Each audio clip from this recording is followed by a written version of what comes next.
I'm very happy to be the first UAM-ACCENTURE visiting fellow for the last month, and it has been a great experience for me in many respects, in meeting my fellow researchers and the students, and also talking about innovation policy with various people in Spain.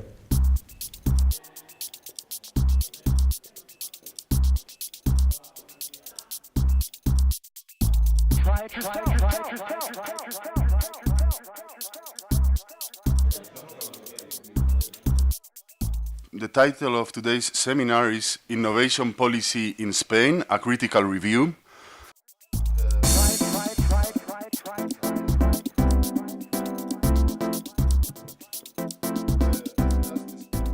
We have very low competitive grants, but we have a lot of debt financing for companies.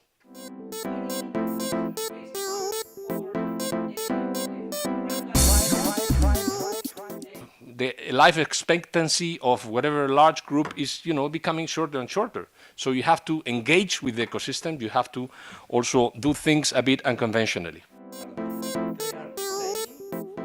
I don't know why Spain is so strange, has no vetted until now to the participation of this source of intense capital.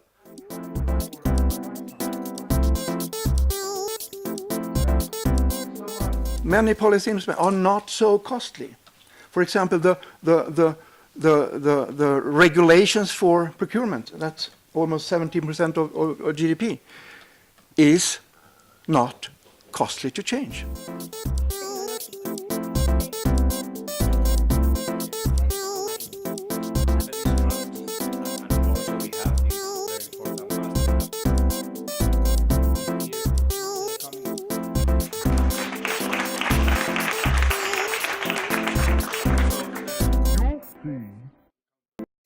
It has been a great month here in Madrid. It's a pleasant city, pleasant people. I've been lecturing for the master's students and about how to write a thesis, and it was very interesting and with a lot of questions from the students.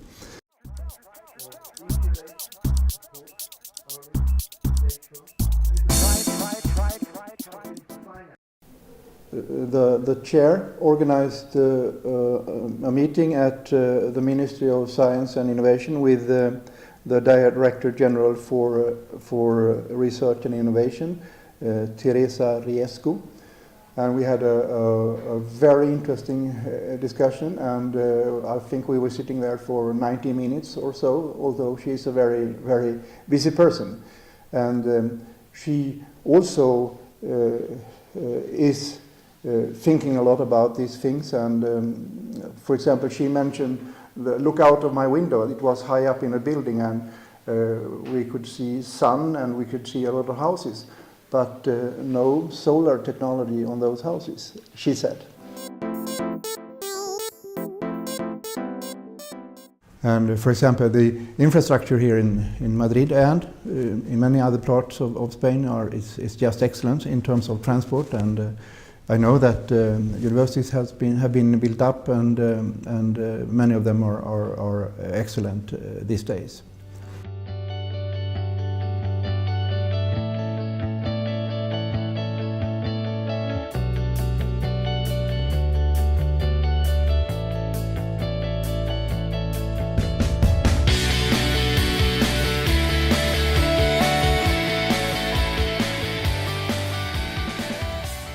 Public procurement can be very important for innovation.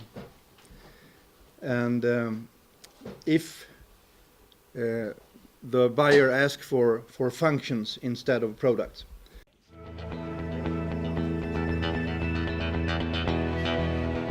To deal with functional procurement in Spain, but it has not so far been successful, I understand.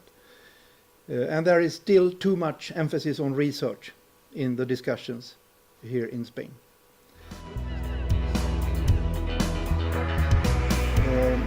Innovation is a extremely important factor in the society. If we think back 200 years, we know that there were no trains, no cars, no internet, no nothing.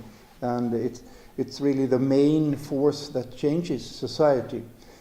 And it will continue to do so, but if it's also done in a conscious way, policymakers and politicians, they can also influence not only the speed of innovation, but also the direction of innovation.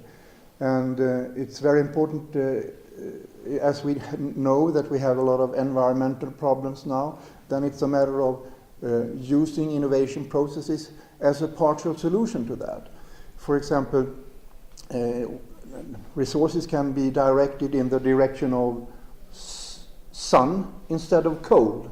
And that is a very broad way of saying that innovation policy can be a very important force to change, to improve the environment.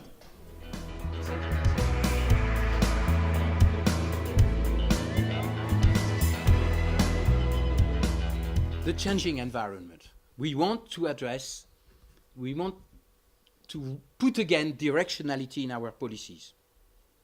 So just for history,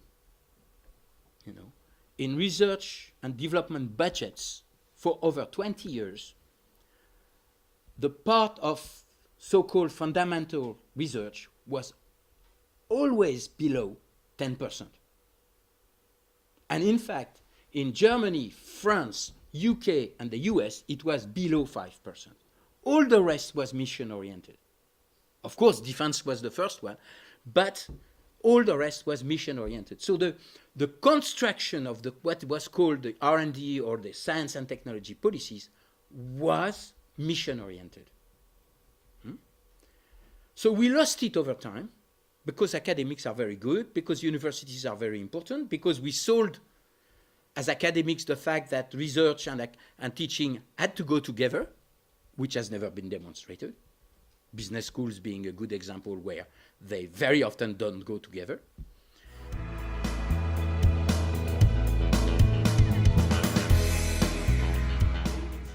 To very important innovation policy changes when the government has changed, because innovation policy has never been at high level in the government.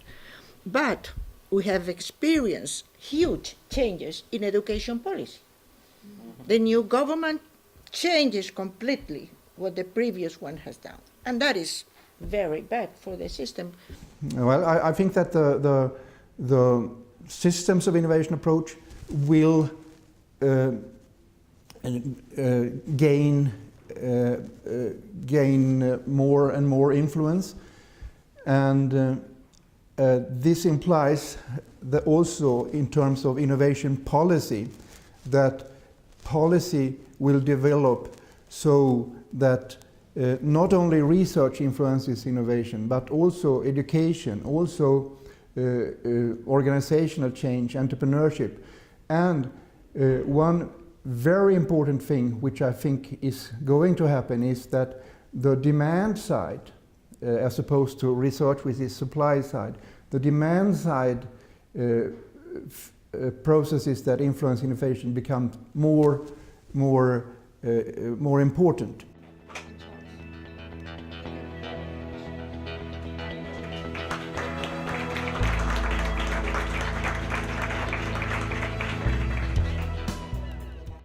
It's a great crew. They have developing very well. We have had contact before. I've been here a couple of years ago. I actually got a prize from here, a scientific prize. It has been a very rewarding relation between them and me.